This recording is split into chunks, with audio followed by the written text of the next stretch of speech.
Hello and welcome to the next episode of the e-commerce practitioners. We've got here Mark Ripley here with us. He's been with us on this podcast before. He comes with a very huge background in PIM, MDM management, especially in the large and complex industries like power tools, and he's shared a lot of experience and wisdom from his past experience with in our last episode. And this time we've come back again, brought him back on the episode because we felt that there was a lot more area that we could cover together. So, Mark, if you could just give a quick introduction for yourself and then we get on with this. Yeah, thanks. Hi, Vikram. It's good to be back. Thanks for having me back to continue our discussions. I think as we talked about before, my background, I've been working in retail supply chain for over 30 years now. Lots of the kind of high street names that you would know in the UK, plus a number of kind of overseas European and American companies. As you said, I've done lots of MDM and PIM implementations. I've got a lot of battle scars associated with those implementations, including things like data migration, actual implementation of software, integration to ERP platforms, e-com platforms, and warehouse management systems. Yeah, lots of things.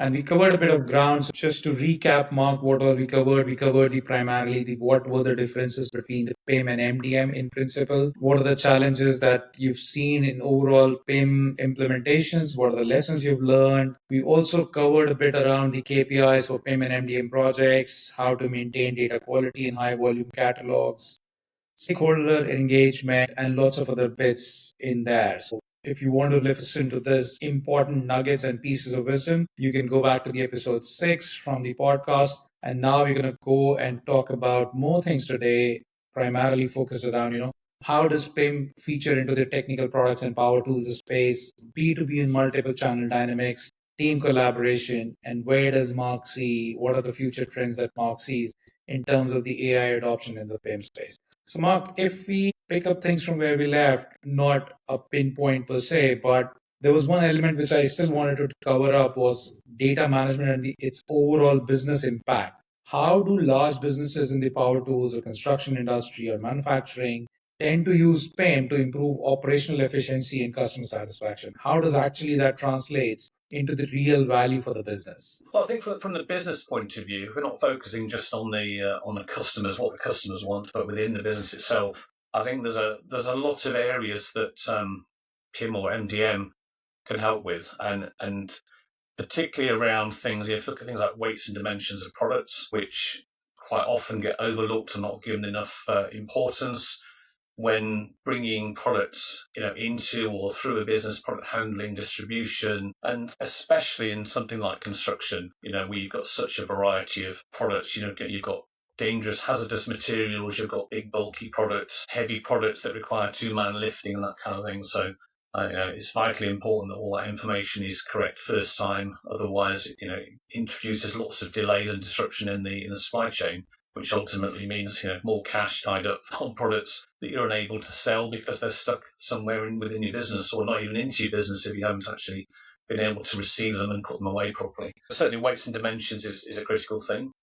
Legal and regulatory compliance, again, very important in anywhere in construction or tools. There's a lot of regulations around things like safety data sheets to do with chemical handling, declarations of performance, declarations of conformity, all that kind of thing that you need to capture and deal with.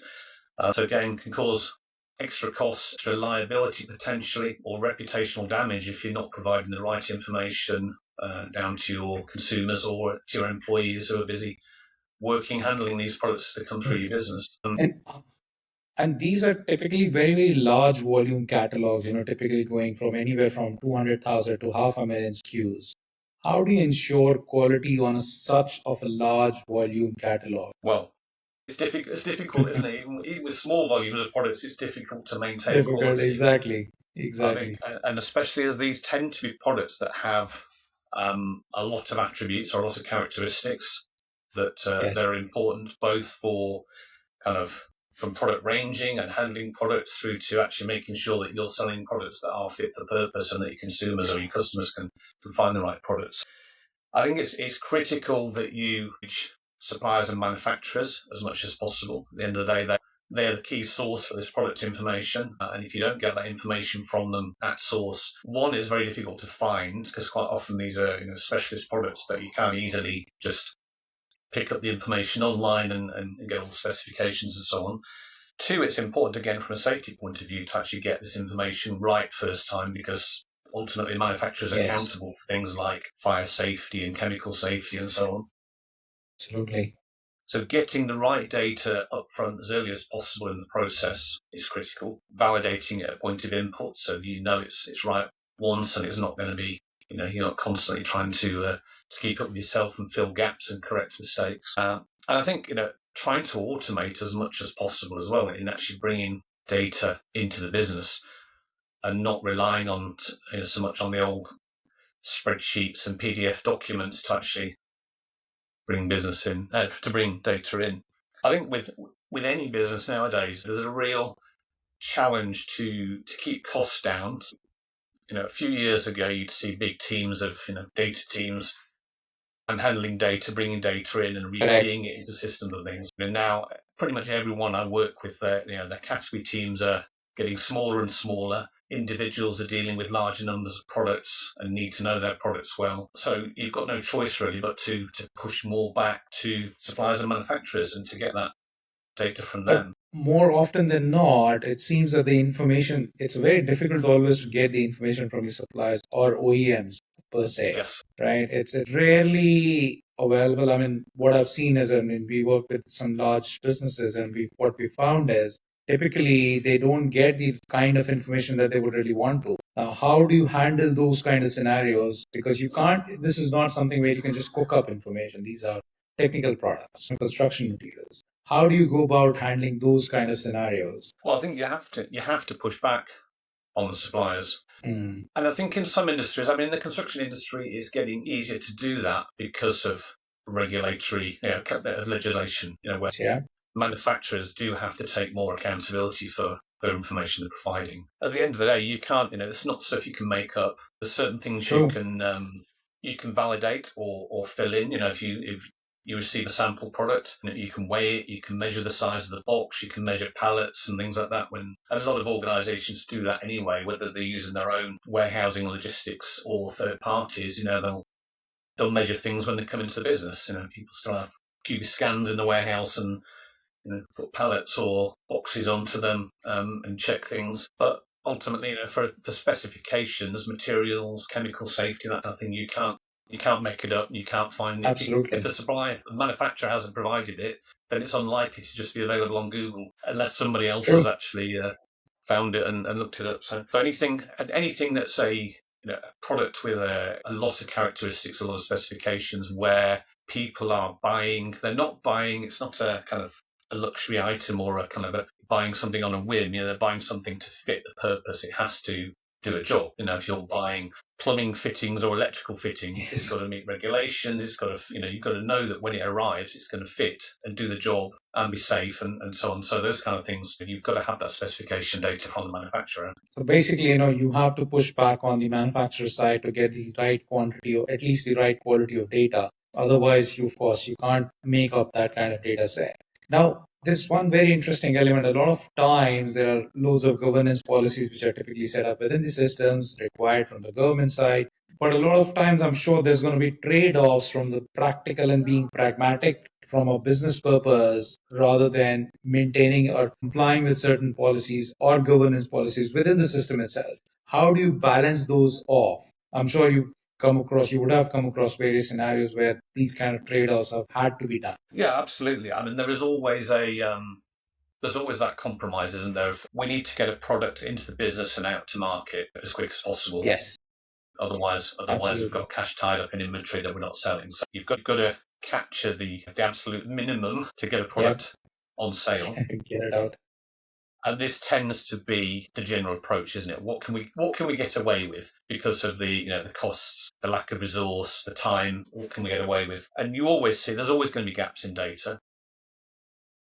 Yes. We see that every industry, every implementation I've done, completeness is always a challenge. And even if you've got completeness, it's then it's the consistency and accuracy that become a problem. And quite often you'll find that even if you add validation to an attribute to say this needs to be filled in, somebody will find a way to put it's a numeric value. Okay, I'll just put 1 in everything because it allows me to press the save key and move on to the next bits. So actually determining whether the data is correct and accurate is a secondary thing after completeness. But there's certain things in certain industries that are obviously more important than others. You can if you're selling online, you've got to remember that this is your shop front, and people are making a purchase decision on images, descriptions, price, availability. They're not able to generally to pick the product up and check it and measure it and go, yeah, that's going to fit and that's going to do the job. So it's all down to specification. So whilst you may be able to make compromises up front and say, well, I'll leave some of these characteristics out and I'll just make sure I've got a description, an image, a price and a SKU code on there, these things will come back to haunt you later when people either don't buy the product because they can't find the specification information they need, or they buy it and then return it because it didn't fit. And then potentially you lost a customer, or you lost some of your reputation because people are wasting time and money bringing things back and changing them when they wanted to get a job done today. Makes so much sense, actually. Yeah. I mean, in construction and power tools industries, you need category teams to know their products well. These are products that people will ask questions about. People are buying for a specific purpose. Generally they won't. It's not like buying a pair of shoes where you might go, well, actually, I prefer the brown, but they don't have my size, so I'll get the black ones. If you need something to do a job to fit to meet a particular specification or criteria, then it's got to do that job. And True. You can't make compromises because they come back and bite you. Absolutely. Now, you'd mentioned very interesting element that, spreadsheets. Majority of the large organizations, and even I've seen mid-market businesses as well, a lot of people tend to work with various legacy systems and still tend to maintain their data on spreadsheets. Have you seen that transition? What has been the overall change management? Because I think more than the technology and the solution, the biggest challenge in that scenario is about the change management and the process and bringing a bit of a paradigm shift across the team.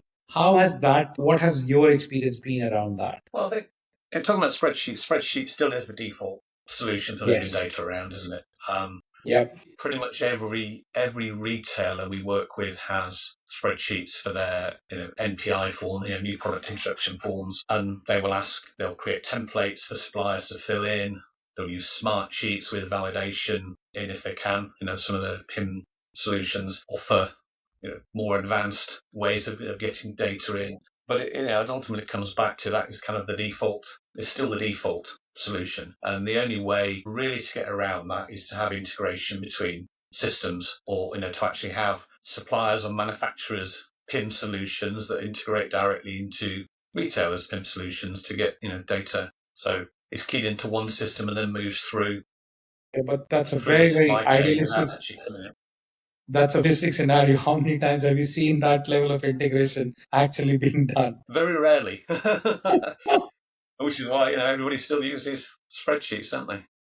Yeah, and why do you think that is a scenario when everybody understands and knows that if this integration existed, it would just take away the pain so much, but still people just don't do that. Why do you think that is that way? Well, one of the biggest challenges is consistency of terminology and units and things like that. So what one person, a classic example which we've come across in a number of our implementations with things like laptops and phone screens and so on. People call a laptop screen, one person will call it a screen size, somebody else will call it display size, somebody else will call it display diagonal, and then some people will measure it in millimeters, some people will measure it in inches. And so having this ability to actually talk about the same thing through the supply chain, and not just with one product from one supplier all the way through the supply chain, but every manufacturer and every supplier through the supply chain. Because if you're a retailer and you're buying from multiple suppliers, if you're buying from HP and Dell and whoever else, laptops from multiple suppliers,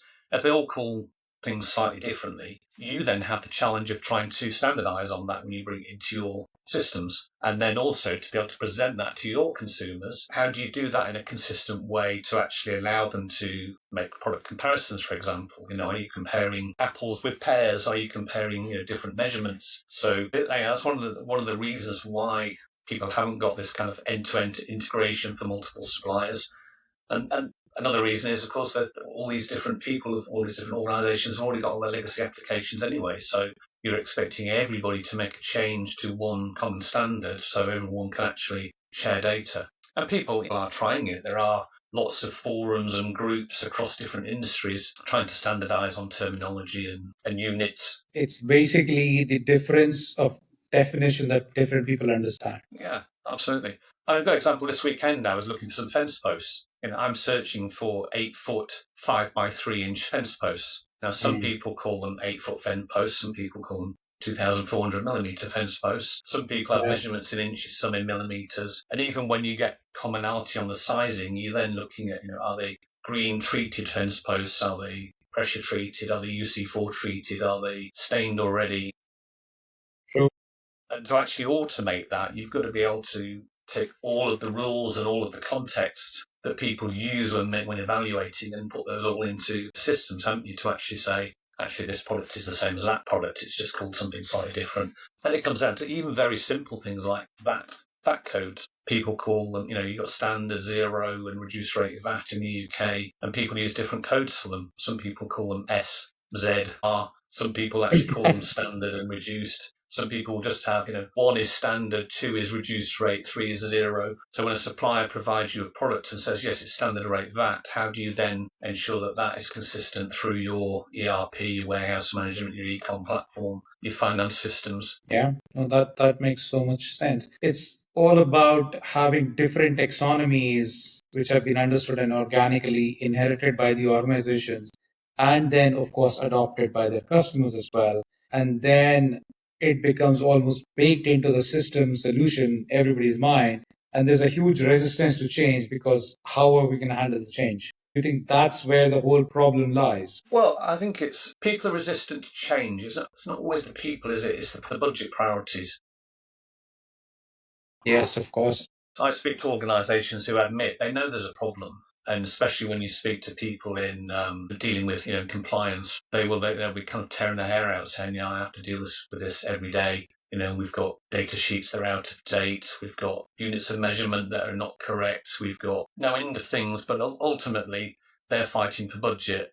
And the organisations go, no, all these other things we want to do. We need to spend money on AI, and we need to build a new we want a new e-com platform, and we want to open a new warehouse so we can set up a new partnership with some dropship suppliers. So it's not that people aren't aware of the challenges, it's just getting the right budget and right visibility, the resource and the spend and the capability to deal with it. And while you're dealing with it for your legacy data, meanwhile, your suppliers are bringing out new products, or you're taking on new suppliers or expanding your range, and it's constantly changing. So people end up with there's multiple points of translation through their supply chain where they're mapping data and transforming data to move it, to go, well, actually, that's what my supplier gave me, but that's what I need to put into my e-com platform. That's what I need to put into my warehouse management system. That's what I need to put in my ERP platform. That's what I need to put into some finance system. And they're kind of constantly moving data and transforming it and removing units or multiplying by 2.54 to change from inches to millimeters. And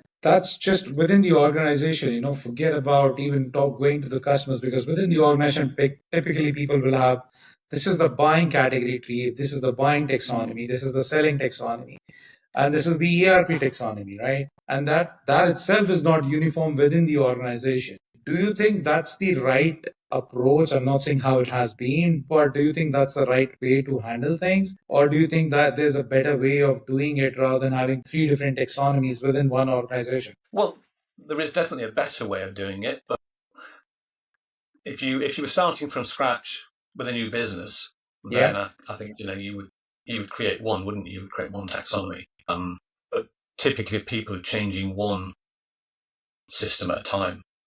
Any established business that's been around for a long time has probably had an ERP platform and a warehouse management platform long before they even went into e-commerce. And in fact, probably, prior to e-com, they didn't even need to deal with many attributes. People used to just have an ERP platform and they'd only have the product attributes that they needed literally to get the product into the business and get it out to their branches. Since people kind of moved more and more to online or multi-channel business, the expansion of product data and product attributes has been exponential, hasn't it? So we have organizations with multiple thousands of product attributes, and then those attributes are kind of filtered and split across different product categories. So I think, if you were starting from scratch, then I think you would try and create one taxonomy, one set of attributes, but it's not good. It's just not practical to do for any business that's actually operating. Yeah, especially considering the large volume of the SKU. Yeah. I mean, and trying to change one platform is always a major. It's like trying to perform heart surgery on a patient that's still walking around, So operating on the patient while they're still walking or working in the office, trying to sort out the product data, basically. And I think, something like MDM or PIM, in some ways that makes it easier because they're not operational systems. They're not transactional. So you do have that ability to, a lot of the time they're not business critical. If your PIM goes down, generally business will carry on going. You might not be able to push any more products to market, but if your ecom platform goes down, then you start counting the costs straight away, don't you? Same with your ERP, but at least by implementing an MDM, people generally have that luxury of being able to pull data out, combine it together, realize the complexity and the mess they're in terms of even within their own organization, how many different ways they measure or talk about something. But, you get that ability to start cleaning up and transforming as you migrate data. True, yeah. I mean, e-com platform going down is almost like you're in a mall, you run a store, and the shutters go down just out of your control, so nobody can come really. And of course, PIM and MDMs have the luxury of not being that level of critical, right? Of course. Now, being in the power tools in construction space, what are the typical overlooked nuances that people from product data side tend to overlook when it comes to power tools or construction or any kind of industrial product data space? So what are the things that they overlook? Yeah, mostly overlooked nuances specific to power tools or industrial goods space. I think the technical specification data is probably, and weights and dimensions are probably the most commonly kind of overlooked or misunderstood information, especially, as we've already said, when it comes to customers being able to find and make decisions on products. Is that product what I need? Is it fit for purpose? And being able to, because quite often there are a large range of similar products as well. You've got something like plumbing fittings or timber or screws, they're very technical products. And if you get something wrong, then people either can't find the product because you've not got, it's faceted attributes. People tend to filter. They'll go onto a website and go, I want a wood screw suitable for outdoor use. It needs to be 3 inches long, that kind of thing. So as soon as they start to filter, if your data is not complete or not correct, you immediately discount a lot of your products. People just won't find them. So whether you've got them in stock and a good price is irrelevant if people haven't been able to find them. So I think that. So technical specifications is one of most overlooked nuance when it comes to these technical products. Most overlooked. What you mean is that the technical specification is something that people should always consider rather than overlooking them. Yes, absolutely. Yeah. Technical specifications and things like weights and dimensions. Things like weights and dimensions, of course. Yeah, because a lot of factors depend upon that. Yeah, and media. I think media is another one that's always it's always difficult because things like media and associated documents and instruction manuals and things like that are always more difficult to deal with and to move through the business than data itself. Data tends to be, you put product data into a spreadsheet, key it into your PIM system, it'll flow through in integrations. Images are always kind of a separate stream, and to get images from a manufacturer into your PIM system and then out, to your e-com system into your CDN so they're available for customers to use. It's always a kind of a parallel workflow that has to come back together so that your product references on your website actually reference the right images and the images are up to date and the associated documents are up to date and things like that. I think that's something that people do get wrong. Sometimes extreme, we've got completely the wrong image on a product. Sometimes products get to the website without any images. Both are the absolute extreme cases. Even so, it's critical for people to buy things to actually be able to see them again, because this is your shop window, this is your showroom, isn't it? Absolutely. People can read a piece of text, but generally the first thing you see when you're looking for a product is the picture, isn't it? Before you start looking in the specification.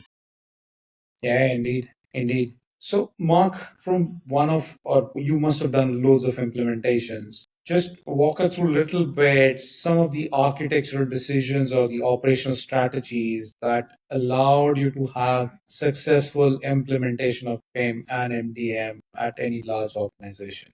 What were the trade-offs, let's say, hypothetically, between speed, control, standardization, governance? What were the different trade-offs, architectural decisions? Because I think a lot of times we can, of course, read a lot of documentation around it, but coming from somebody who has experience as you would be very helpful, I think. I think one of the critical things that is a decision that a lot I've seen made badly or not made early enough is on data migration. What data you're migrating, because pretty much everyone who's implementing a PIM or an MDM is an existing business. They've got data somewhere in spreadsheets, in files, in ERP platforms. People tend to be migrating data. So I think one of the crucial things up front is, what are we migrating? Are we taking everything? Do we take all the historical legacy data products that we haven't sold for 5 years? Do we focus on cleaning the data up before we migrate it, which I would always advocate to do as much as you can before you migrate the data, because I've seen a lot of implementations who go, well, let's move it and we'll sort that out later. Yeah. And 5 years later, it's the same old data that you migrated and nobody's touched it. So preparation and those decisions are key up front. I think integrations, again, is another thing that people leave till late. They'll focus on we bought this shiny new tool, let's get it installed and implemented, and let's design our data model and our workflows and things like that. But they don't put enough effort in upfront to think about the upstream integrations. So data coming from suppliers and manufacturers, data coming from your ERP if it's source, if your PIM, and the downstream integrations. Where do we send this data to? Do we need to think about not just our e-com platform, but our affiliate and marketing feeds, finance systems, all those kind of things that tend to take a lot more time to build and to get right and to test properly, to test all of the kind of edge cases of I think what happens if there's a price change on the 1st of January and we need to resend pretty much our entire product catalogue out to the e-com platform. Well, we only ever tested 10 updates at a time. We never tried 50,000. So those kind of things. So think about performance, think about edge cases, think about non-functional requirements as well, like security, roles and permissions. And associated with that is data ownership. So who's responsible for what data? And I wouldn't advocate for a kind of a full-on data governance, all singing, all dancing data governance solution, because I've seen companies try to do that as well and get completely bogged down in it. But at the very least, you need to know the data that's going into your PIM. Who actually owns it? Who's responsible for the categorization? Who's responsible for legal and regulatory data? Who's responsible for the images? Who's responsible for attached documents? That kind of thing. So that when there are gaps, you know who to kind of go to. And actually making those decisions up front helps you a lot with that whole kind of migration, data cleaning before you migrate, preparation. Absolutely. To get the data into the platform. So we're talking about data, migration and integration. And integration. I think thinking about scalability and automation up front is important. Are you migrating 20,000 products, but you're expecting to have 100,000 products in there in 18 months, 2 years? Think about that, what that means in terms of your actual platform sizing. Do you need to have a production and pre-production environment that will cater for 100,000 products? Think about what the implications are on how frequently you're going to be pushing data in and out of the platform and what volumes of data. If you're relying on manual processes to review products and enter attributes, can you cope with that? Even if you add more people, can they actually cope with it through the setup you've got in terms of the user interface and so on? What else is there? Certainly the data quality. Think about how you're going to manage and maintain data quality and data configuration. Defining those policies upfront, basically. Yeah. Yeah. Things like the validation and what we're going to do to actually report on gaps and do credibility checking and things like that. Once the data's in there, to a large extent, PIM is a black box, and unless you're actually looking at a product, it doesn't jump up and shout at you and go, "Oh, I'm missing all these key attributes." And so, thinking about how do we actually list, what's critical from a legal and regulatory perspective, a business critical attributes, value add, or just nice to have stuff, actually categorizing attributes and saying, now, how are we going to make sure that we do actually police this information and report on it and know that it's getting better or at least not getting worse over time as we bring more products in. Well, that makes all perfect sense. And you'd mentioned somewhere about the AI coming into play now. Now, with a lot of evolution of AI in today's day and age, and loads of rule-based automation, which used to exist earlier as well, but AI is the next step of that, next generation of rule-based automation. Where do you see the line between human data stewardship and automated data processing? And how do you see that progressing and evolving? Well, we are still really in the early days of practical use of AI. There are, I think pretty much everyone's had a go with ChatGPT and and things. There's a lot of what I would call the gimmick, the first round AI functionality that's been released, and people are really releasing all this is a solution to generate all of your product content and your product descriptions, things like that. But I think at the moment we still need human oversight on pretty much all of it, because the generic, if you take a generative AI model, ChatGPT or Gemini or something like that, they are very generic. They're not geared to specific industries or specific tasks, so they need to be refined and trained. So whatever we use AI for, I think in the short to medium term, is always got to be suggestive with human oversight and human review, and actually using machine learning to kind of evolve it over a period of time. to your specific industry, but also to your specific requirements. Going back to some of the stuff we talked about earlier, where people call different things by different names or the same thing by different names, those kind of things, it takes time to actually train a model to learn how you describe things, your tone of voice, and to produce something that's of practical use. Yeah. If we look in industries like construction as well, and where you've got a lot of regulation, a lot of legislation, and a lot of potential damage, reputation, and fines if you get things wrong. You can't have AIs that actually are creative and hallucinate, and just kind of you Absolutely. can't say,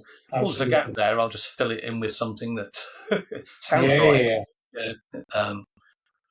And even down to the models develop bias very quickly. So that if you're categorizing a bunch of doors, for example, you've got 50 doors, 45 of them are just standard interior doors, but 5 of them are fire doors. You've got to be careful that, you don't use an AI to categorize them and it just goes, well, these 5 must be the same as all the rest. So, I'll just categorize those as standard, or vice versa. You categorize something as a fire door that isn't. So whatever you do, I think you've got to have suggestion, but human review and acceptance, and then use that to kind of train and refine the models. And do you think there is scope for utilizing AI for uniformity of taxonomy, at least from as a starting point within the business itself? Do you think businesses could utilize it from that use case? Do you think there's a use case for that? To actually create a single taxonomy, or to create basically, let's say, within the so basically within the organization today, we've got 3 different taxonomies. One is the buying one is the ARP one, and the other one is potentially, let's say, your selling one, something that's published on your website. And then suppliers provide you with a different kind of taxonomy as well. Now, trying to map them all manually or one by one is a arduous task. So do you think there's a scope for AI to basically pick up all these different taxonomy trees and do that mapping on its own, and of course with a certain level of human oversight, but save phenomenal amount of time and effort? Do you think there's a use case for something like that? Absolutely, yeah. And I think that's something that AI could help with. Now, again, as you say, with the ability to review and refine those mappings. But I think ultimately what you end up with is you'll still have, certainly for a long time, you'd still have the multiple taxonomies, but with translation or mapping between them. Because you couldn't, for example, today go and say, well, I'll take all those three and I'll just turn them into this new one. Yeah. Which I'm going to use because of all your legacy data and your legacy applications that you're using these. So, you can't, if you've got an ERP platform that's got a specific buying hierarchy in it, to actually go and change that is a huge job. So I think definitely AI can help you with the mapping and translation. And even without using advanced AI, there's a lot you could do in terms of kind of fuzzy matching and building up libraries of synonyms and things like that that organizations tend to use so that you can suggest mappings and just look at actual, if you're looking at hierarchy names, to be able to suggest commonality based on just word matching or kind of word distance matching, that kind of thing. And even looking at the products in those categories to go, well, actually that product's in that buying category, it's also in that selling category or that internal reporting category. Therefore, they must be similar or the same because you put the products, somebody's manually put the products into there. So you kind of reverse it round and look at where those products sit right now. And there will be exceptions where things are in the wrong place. Of course. But what AI brings, I suppose, is the speed and the learning associated with it and the context. Actually, now you're not just matching words and letters and things like that. You actually be able to do kind of semantic reasoning or semantic matching. Go beyond that. But honestly, again, Mark, a lot of these are general models, aren't they? And they need to be specialized to be able to be used in specialized industries. How excited are you personally with this AI thing coming in? And how have you thought of trying it out in some form and shape? I'm very excited. In fact, I spend a lot of time using and learning about AI at the moment. And in fact, right now, I'm just looking at a potential of using AI to extract and put context around regulatory documents such as safety data sheets that are still largely produced in PDF format, even just to the point of being able to extract things like issue dates from data sheets in PDF and to find where documents are out of date because they predate legislation changes and things like that. So yeah, I'm very excited about the future of it, but it's also one of those things that it's got to be, we've got to get past that first wave, like the first .com wave, where the first hype cycle. A lot of the gimmicks fell to the side, and people then focused on the practical uses. Yeah. No, completely understand. And yeah, that sounds perfect. Now, I think we've covered most of the ground. What advice would you like to give to businesses who are starting their PIM journey or looking to scale their data management capabilities? What should they keep in mind from a practical and pragmatic perspective? If you're starting a PIM journey, look at your readiness for it. Look at the state of your data. I think that's the biggest thing, time and time again. I think I mentioned it in our first discussion that people buy PIM and MDM solutions expecting that they're buying a magic wand that will actually fix the data. Not just that, but actually being ready to migrate your data in there, because these things come empty. It's like buying a copy of your Microsoft Word. It doesn't come with the works of Shakespeare already in there. That's a smart analogy. You're starting with a blank sheet. When you buy your PIM solution, it might come with a retail accelerator with some attributes defined and some suggested workflows or something like that. But you've got to get your data in there, and you've got to be happy that once the data's in there, that you can actually manage it, maintain it, and improve it. In fact, you want to improve it because we're implementing PIM or MDM solutions is to improve the data they've got. So you've got to think about what that means in terms of practical approach. And then that brings up to surface all these other questions around ownership. So making sure that you know who owns the data, who's actually accountable for making sure you've got the correct barcode on a product or you've got the correct weights and dims. And that will be different people within the business for different pieces of data. And you've got to identify who those people are. And again, without going to as far as having a big data governance structure and data stewards and all the policing and everything that comes with it, but at least knowing that somebody somewhere is responsible for those attributes. Absolutely. Because again, I've seen a lot of implementations where the solution's been implemented, integrations work, it's all been tested, it's great. 6 months down the line, somebody sits in a board meeting and goes, so what's actually improved in our data from implementing that solution? And people they can't answer the question because they didn't actually decide up front, or they didn't kind of set the objectives properly up front and actually follow through on it. They implemented a solution, but they effectively moved the old problems into a new, modern, costly platform. And sometimes they made it worse as well, because they'll leave stuff behind that's difficult to resolve or clean up, gets left behind. So they lose data. It might have been good, it might have been bad, but they couldn't standardize on it. And it's kind of like that when you move house and you've got the kitchen junk drawer with all the stuff that's left at the end. You're like, I haven't got a box to put that in, let's just tip it all in the bin. Yeah. And you move house, and 3 months later you're looking for the radiator key, and you're like, oh no, it was in that drawer. So that is such a beautiful analogy, actually, Mark. But yeah, I think makes the other thing is, of course, work on your sources of data. Yeah.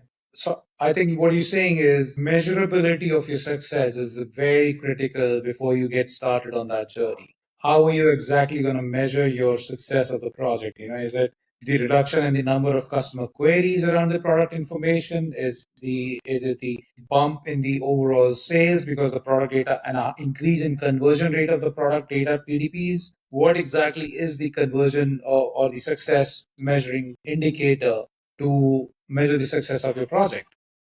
Yeah, and of course, it's an old cliche, but don't try and eat the whole elephant or boil the ocean or what. Yes. Make sure you've got something that's actually being kind of manage the scope and get your hands around. You've got the resource to do it, including those measurements. I've seen organisations that go, well, yeah, we're going to do all the legal and regulatory stuff. We're going to improve our product media and our product descriptions. We're going to improve our time to market. And there's just so much that they just cannot kind of keep it under control. So by all means, list the things out, but then put them on a roadmap and say, right, this is what we're going to do. This is what we're going to measure now, specifically targeting our SEO or our basket size or reducing our returns rate on this particular category. Focus on that, measure it, get it right, and then do it for something else and scale it up or ramp up the speed later on. Pick one KPI and then move on to the next one, basically, and define your KPIs beforehand. I think that is such a beautiful and a practical advice, which a lot of times people tend to just overlook. They just go by, okay, we think that this will improve this or we will do this, but they don't forget to measure a lot of times. I think that's was such a and it's interesting, Mark. We're almost nearing an hour, and again, we've still covered so much of ground, and I feel that there's so much more we could talk about. But it's been absolutely wonderful, Mark. Thank you so much for coming on the podcast and sharing your nuggets of wisdom. They're very, very valuable, and I'm sure people who would listen to this will also find this extremely valuable. Thank you so much, Mark, for this time and your wisdom. Thank you so much. I hope you enjoyed it as much as I did. I did, absolutely. Thank you again for having me. It's great to just chat about some of these things. Thank you so back much. To some of the things that I've done over the past years, it kind of brings it back to front of mind. So it's good discussion. That's amazing. Thank you. That's absolutely. Thank you so much, Mark.